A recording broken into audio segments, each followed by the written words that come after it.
Sobat Syar'id, menarik ya membahas bagaimana kita ada di negara orang, di kalangan minoritas gitu ya. Dan kemudian tadi apalagi baru sampai sana ya, juga kemudian masih asing dengan budaya gitu ya. Nah, ini kan perlu adaptasi yang cukup panjang sebetulnya. Nah, siapa yang di sana membantu antum? Teman antum itu yang membantu? Ada teman dari Pakistan, namanya Pakistan. Abdullah. Justru Abdullah yang ajarin saya untuk kalau tinggal sama orang putih belajar egois. Oh, sebelum gitu ya? kebaikanmu dipermainkan. Oh gitu ya. Dia yang kasih tahu hati-hati. Iya, hati-hati. Gitu. Karena saya sudah lama tinggal di Amerika. Hati-hati kalau berbaur dengan orang ini harus bicaranya kayak gini. Sehingga saya setelah merasakan, saya baru dengar Ustaz, awal-awalnya saya merasa bahwa berbuat baik saja, pasti diterima di semua, pasti semua orang senang. Tapi makin kesini saya sudah merasakan Ustaz, lah ini kok piring nggak kecuci-cuci, makin banyak, makin numpuk, berarti ini nunggu saya yang cuci ini. Banyak hal-hal yang menurut aku Ustaz, yang seharusnya dikerjakan bersama, tapi mendadak itu sebuah kewajiban untuk saya Ustaz. Oh, itu yang jadi. Betul Ustaz. Iya, jadi dimanfaatkan ya. Nah ini juga salah satu budaya, makanya ada budaya yang baik, ada yang kurang baik ya, yang kita harus paham dan bagaimana kita mengantisipasi itu. Betul, ya. Ustaz. Untung ada orang Paki itu yang kemudian kasih tahu ya, kalau enggak kita bingung sendiri kan gitu ya. Nah terus antum di sana kan kemarin-kemarin ini ada Palestine ya. Tentu kan kalau Palestine, kalau di kita nih sejalan pemerintah kita dengan semua rakyatnya, semua masyarakatnya, ya kita free Palestine gitu ya, membela Palestine. Tapi kalau di Amerika, ya kita lihat sendiri disikat semua tuh mahasiswa, orang-orang yang ditangkap karena pemerintahnya itu membela Israel kan. Yang aku lihat, antum gimana di situ? Yang aku lihat selama konflik di sana, betul-betul propaganda itu kayak misal kita ke restoran manapun, itu TV menampilkan berita tentang kejelekan Hamas dan lain sebagainya. Jadi setiap restoran Ustaz, dan setiap tiang-tiang di jalan yang jalanan sepi, itu ada foto-foto korban yang dipasang. Ini korban pemerkosaan Hamas, ini korban pembunuhan Hamas. Jadi setiap hari warga Amerika itu mengkonsumsi kejelekan tentang Palestina. Makanya terbangun pemikirannya. Iya, jadi di media tuh malah disikat di situ. Betul, Ustaz. Gitu ya. Betul. Dan bagaimana mereka mendapatkan informasi yang benar? Alhamdulillah sekarang ada sosial media kan. Jadi tinggal bagaimana kemudian dia bijaksananya Ustaz memilih informasi benar atau salah. Tapi yang saya lihat Ustaz, perkembangan Islam sejak konflik ini makin pesat juga Ustaz. Karena kan karakteristik dari warga Amerika itu Ustaz, kritis, jadi suka mencari tahu.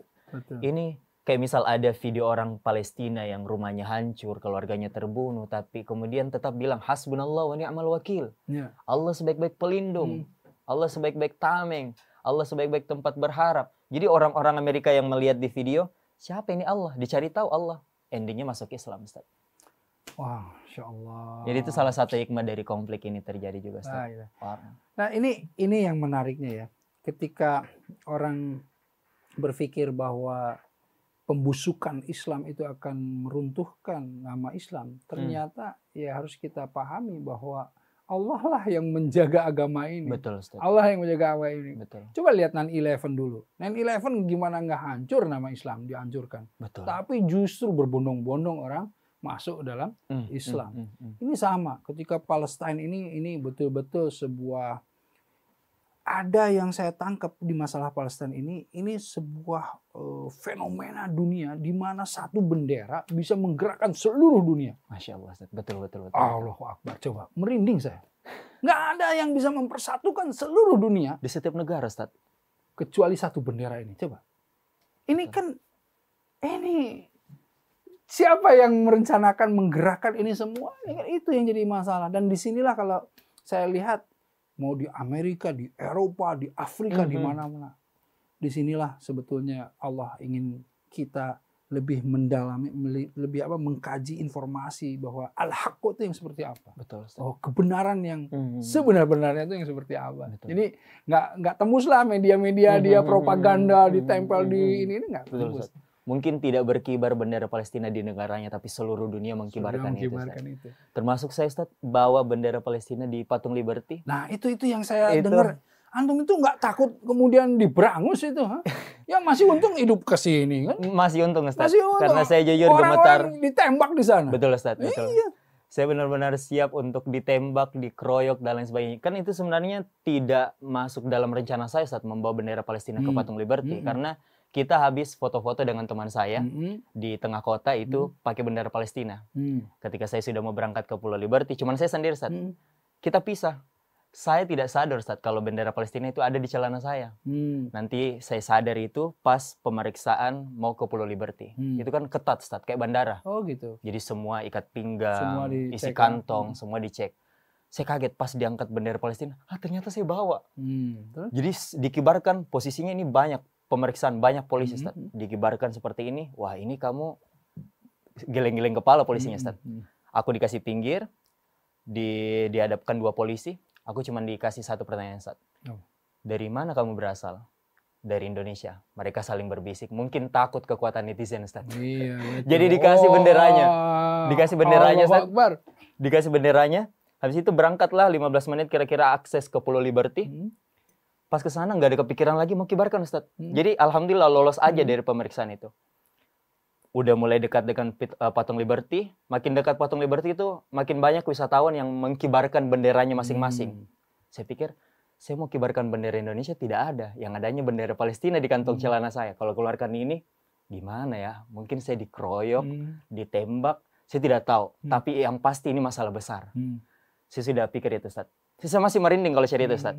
Saya benar-benar siap, kalaupun ada yang tembak, keroyok, saya mati di sini. Saya mati sesuatu yang baik. Saya mau kibarkan bendera Palestina yang sedang berjuang sekarang, Ustaz. Saya pasang tripod sendiri kan, Ustaz. Pasang tripod untuk kamera. Kemudian saya siap-siap keluarkan bendera Palestina. Ribuan orang ini, Ustaz. Lalu lalang ini. Iya, Liberty lah. Liberty. Saya keluarkan. Lihat videonya, ternyata kebalik benderanya, Ustaz. Terbalik, karena masih gemetar. Saya kira itu, Ustaz, kalau kita kibarkan bendera layaknya bendera biasa. Tapi ini beda, Ustaz. Gemetar. Iya, karena merinding semua badan, Ustaz. Iya, karena ada spirit tadi. Betul, Ustaz. Ya. Ternyata begitu kalau berjuang sesuatu ya, Ustaz ya. Udah keluarkan, pas cek video, wah salah benderanya ini. Hitam di atas, hijau di bawah. Aku harus ngetek lagi ya, aku belum siap mentalnya. Aku selalu afirmasi diri, ini kapan lagi ke Liberty, kapan lagi berjuang untuk Palestina. Cuman ini saja kesempatannya. Sampaikan ke dunia kalau ada yang sedang berjuang, ada yang sedang ditindas. Saya pasang lagi, Ustaz. Kibarkan lagi, pas mau kibarkan, ada warga Israel yang datang, Ustaz. Israel datang? Warga Israel yang datang. Wah. Sesuai dugaan dan ketakutan saya, Ustaz. Warga Israel itu datang, turunkan bendera itu. Lihat ini grup WA saya, keponakan saya dibunuh, keluarga saya dibunuh, dan lain sebagainya. Saya karena situasinya panik, Ustaz, saya itu kayak apa ya? Saya coba menjelaskan masih pendekatan sebagai orang Indonesia, Ustaz. Saya cuma mau kibarkan saja. Saya tidak akan kriminal dan lain sebagainya. Ada tiba-tiba orang yang tidak saya kenal, perempuan, tiba-tiba bela saya, Ustaz. Dikasih pisah, habis itu, kamu tunjuk saya, kamu kibarkan bendera ini di mana saja, terserah. Wah, habis itu, perempuan ini debat sama orang Israel ini, debat panjang. Perempuan ya? Iya. Sepupu saya dibunuh, bla bla bla bla bla bla. Si perempuan ini bilang, kamu buta. Ribuan bayi Palestina dibunuh, rakyat Palestina dibunuh. Kamu buta atau gimana? Pokoknya dia sambil debat, Ustaz, saya kibarkan di depan mereka berdua, Ustaz. Makanya viral video itu, Ustaz. Allahu Akbar. Setelah tag video itu, Ustaz, kan ada sifat tidak enakan, mereka berdebat karena kita. Ini betul-betul mungkin mental Indonesia membawa saya itu kayak lebih tenang aja setiap momen, Ustaz. Jadi setelah selesai kibarkan bendera Palestina itu, mereka berdebat juga selesai, mereka datang, si orang Israel ini, saya minta maaf ya tadi larang, saya juga peluk dia. Jadi itu tidak sempat di video, Ustaz. Cuma kita saling berpelukan, Ustaz. Saya merasa bersalah juga karena mereka dimarahin karena kita, Ustaz. Ya ini ya. Ketika manusia kembali menjadi manusia seutuhnya, ketika manusia terlepas dari dia orang Israel atau dia orang manapun, tapi dia kemudian masuk ke dalam urusan kemanusiaan, ini seharusnya yang dilakukan. berpelukan dan kemudian membela kebenaran, Betul, Ustaz. membela kemanusiaan. Yang dibenci itu kan tindakannya, bukan orangnya. Bukan orangnya. Bukan orangnya. Ini yang penting. Poin pentingnya apa? Poin pentingnya adalah Rasulullah SAW itu membenci apa? Kemaksiatannya, bukan orang yang melakukan maksiat. Dan itulah yang harus kita tegakkan. Makanya kita itu sebagai orang Muslim, kita itu harus betul-betul menegakkan kebenaran dengan pandangan yang Rasulullah contohkan. Gitu. Nah ini nih, wah ini cerita antum ini menarik sekali. Ini kalau saya kasih ilustrasi musik itu ada duk duk duk duk duk, wah string panjang. Wah. Saya setiap cerita Ustaz merinding selalu. Ustaz. Iya, ini pengalaman experience yang Allahu Akbar. Ini insya Allah bahkan patung Liberty kalau Allah nanti hadirkan akan bersaksi bahwa ini anak ya yang telah membela Palestine di patung Liberty. Allahu Akbar. Takbir. Allahu Akbar. Ya ini apa namanya benar-benar hadza min fadli rabbih ya. Betul Ustaz. Betul. Dipermudah, diperkuat mentalnya Ustaz. Karena tanpa mental percaya diri itu aku nggak bisa Ustaz. Selalu dalam pikiran saya Ustaz, ini kapan lagi momen seperti ini, beranikan diri saja. Oke. Bagaimana sekarang kalau ini anak-anak muda kita ini semuanya ini di sini semuanya ingin ikut jejak antum nih ya. Memberikan manfaat yang besar bahkan di negara orang gitu ya. Gimana caranya supaya mereka bisa setidaknya ada plot, ada pattern yang bisa mereka lakukan? Apa tips antum ini? Masalah di generasi saya sekarang ini Ustaz, Gen Z kebanyakan overthinking Ustaz. Jadi pesannya mungkin buat teman-teman jangan terlalu diratapi masa lalu dan jangan ditakutkan masa depan Ustaz. Fokus saja sama setiap hari yang kita jalan. Jadi setiap kali kita bangun itu kesempatan baru untuk kasih yang terbaik. Syukuri apa yang ada Ustaz sambil maksimalkan apa yang ada juga. Jadi setiap hari kita maksimalkan itu bakal berkumpul mengarahkan kita ke kesempatan yang lebih besar lagi Ustaz. Saya kesini bukan karena kemarin, mungkin karena dari beberapa tahun yang lalu. Betul. Karena disiplinnya, tiba-tiba enggak malasnya, sehingga membawa saya bisa ngobrol dengan Ustadz di MNC ini Ustadz. Jadi walillahilham. Tiap kali nikmati aja setiap hari yang ada Ustadz. Jangan terlalu diratapi masa lalu yang sudah terjadi, keputusan yang salah. Anggap aja itu pelajaran. Sedangkan masa depan itu bukan ditakuti Ustadz, dipersiapkan. Karena apa yang kita inginkan itu sesuai dengan kapasitas diri kita Ustadz. Buat teman-teman mungkin mau punya bisnis yang besar, mesti kapasitasnya juga belajar tentang bisnis. Karena kalau Allah kabulkan, bayangkan kalau misal Ustadz kita pimpin perusahaan yang besar, kita tidak ada kapasitasnya di sana, hancur bisnisnya Ustadz. Jadi seringkali Ustadz penundaan itu sebagai bentuk kasih sayangnya Allah. Itu Anda udah nikah belum? Ini masalah penundaan tadi Antum ngomong. Udah nikah belum? Belum Ustadz. Berarti belum kapasitasnya Ustadz. Nih semua nih yang di studio, ini nih belum nikah. Ayo, ini ahwat-ahwat yang di studio, sobat-sobat share it yang ada semuanya nih, ini masih available. Ya, yang ini enggak, yang ini available. Nah jadi insya Allah nih kalau anak saya semua laki-laki, coba kalau perempuan, antum udah dibawa ke rumah. Hampir saya minta nomornya. Masya Allah, hebat ya. Alhamdulillah, hebat. Alhamdulillah ini banyak sekali sharing daging semua nih kita ngobrol hari ini nih ya. Lezat sekali alhamdulillah. Bahkan kalau antum bilang bahwa bisa ketemu saya di sini, justru saya juga berterima kasih sama semua produser semua ya. Terima kasih. Di acara Share It ini benar-benar acara yang menginspirasi. Betul. Saya ini paling senang acara ini tuh karena apa? Karena setiap acara ini saya juga belajar dari para inspirator. Benar-benar. Antum nih di sini tuh ini program bagus sekali, makanya ini semua sobat Share It ya, yang begini-begini tuh di-share supaya kenikmatan, kelezatannya itu semua orang juga itu merasakan betapa intensnya. Tadi beliau sedang cerita gimana di patung Liberty, bagaimana tadi kegalauan ketika jadi imam di belakangnya orang Arab yang hafiz Quran gitu.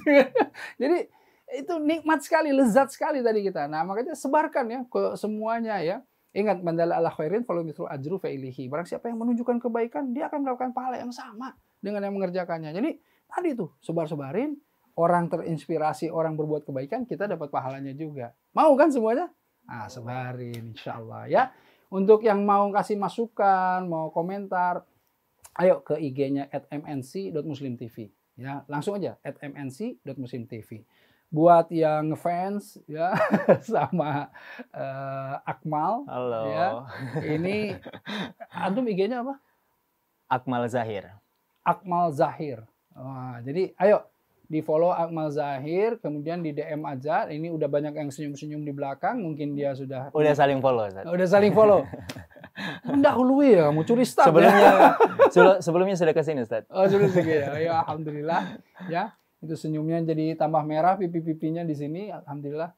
Itu aja, insya Allah. Semoga kita juga masih ada program-program ke depan yang bisa kita silaturahim. Amin. Dan semoga acara ini selalu menginspirasi antum semua di rumah. Ya, baik, itu aja dari saya. Saya mohon pamit ya. Billahi taufiq wal hidayah. Assalamualaikum warahmatullahi wabarakatuh. Waalaikumsalam warahmatullahi wabarakatuh. Syukran. Jazakumullah khair.